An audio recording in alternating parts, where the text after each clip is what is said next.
লঙ্কান লেগি হাসারাঙ্গার গুগলিতে বোকা বললেন লিটন দাস।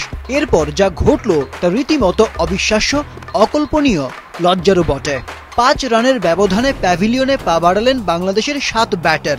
1 উইকেটে 100 থেকে স্কোরবোর্ড হয়ে গেল 8 উইকেটে 105 রান। দ্বিতীয় উইকেট পতনের পর এটাই সবচেয়ে কম রানে 8ম উইকেট হারানোর রেকর্ড। মাত্র 27টি লিগ্যাল ডেলিভারিতে টাইগারদের 7 উইকেট তুলে নেয় শ্রীলঙ্কা দল। এতে প্রথম ওয়ানডেতে বড় পরাজয়ের লজ্জাও পায় বাংলাদেশ। তবে এটি ওয়ানডে ইতিহাসে সবচেয়ে কম রানে 7 উইকেট হারানোর রেকর্ড নয়।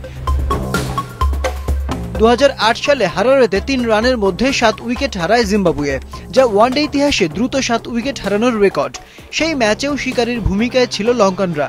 3 উইকেটে 124 রান তোলার পর 127 রানে অল আউট হয় প্রসপার উৎসিয়ার নেতৃত্বাধীন জিম্বাবুয়ে। তালিকার 2-এ আছে প্রেম দাসে বাংলাদেশ শ্রীলঙ্কার প্রথম ওয়ানডে ম্যাচটি।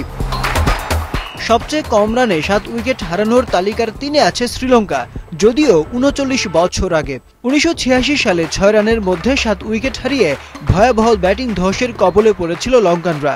2 উইকেটে 45 রান তোলার পর 51 রানে 9 উইকেট খুইয়ে বসে তারা।